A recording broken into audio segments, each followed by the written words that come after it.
আমি আজকে এই যাত্রাপুর থেকে পরিষ্কার বলতে চাই, তারেক রহমান কে? তারেক রহমান বাংলাদেশ। তারেক রহমান কে? তারেক রহমান তারেক রহমান কে?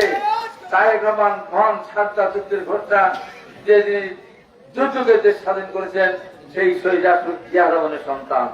তারেক রহমান কে? যে বাংলাদেশের অর্থনীতিকে একটি জায়গায় দাঁড়ান করেছে দেশ কিন্তু বেগম খালেদা জিয়া আমার মা বন্ধুকে গ্রামে গ্রামে শিক্ষিত করে তোলার জন্য তাদের উপবৃত্তির ব্যবস্থা করেছিলেন, মেয়েদের বিনা পয়সা শিক্ষার ব্যবস্থা করেছিলেন, খাদ্যের শিক্ষার বিনিময় খাদ্য প্রদান করেছিলেন। তার সেই দেশ নেত্রী বেগম খালেদা জিয়ার সন্তান আজকে তারেক রহমানকে নিয়ে প্রশ্ন করতে চাই।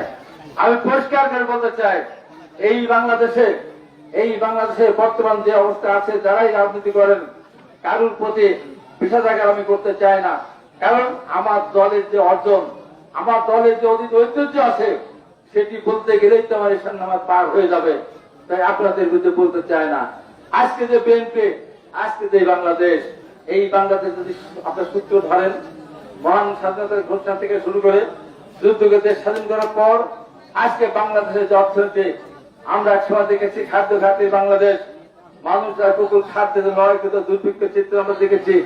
শহীদ রাষ্ট্রপতি জিয়া রহমান ৩.৫ বছর রাষ্ট্রের ক্ষমতায় থেকে উনি আধুনিক আকাশ পদ্ধতি এবং ইরিগেশন সিস্টেম মাধ্যম করার মধ্য দিয়ে এবং খাল খনন এবং ডিপ টিউবওয়েল, সেলের টিউবওয়েল এবং সেচ ব্যবস্থা মানুষের কাছে পৌঁছে দিয়ে কীটনাশক এবং সার মানুষের কাছে কৃষকের কাছাকাছি নিজেদের ব্যবস্থা করার মধ্য দিয়ে যে খাদ্য বিপ্লব ঘটিয়েছিলেন, যার কারণে খাদ্য খাতে দেশ থেকে খাদ্যের সংসমান দেশ তো বটেই খাদ্য রপ্তানি বন্ধ শুরু করা হয়েছিল।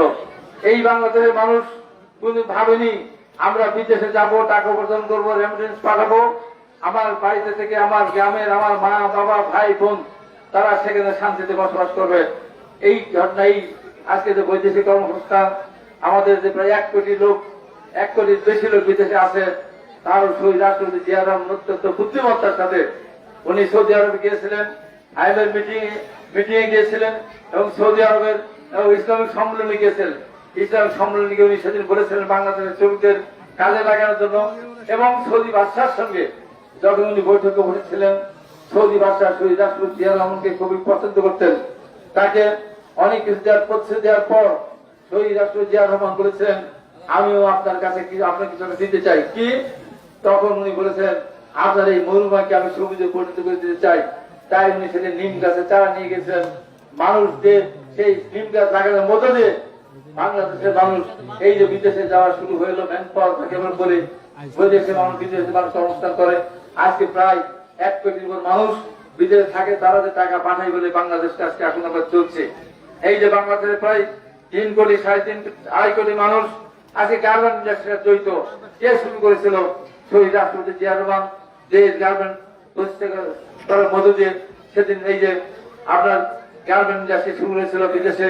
আমাদের যে লক্ষ লক্ষ মা বোনেরা আজকে কাজ করে, আমরা আজকে গার্মেন্ট বিদেশে রপ্তানি করি, শহীদ জিয়া রহমান শুরু করে দিয়েছিলেন।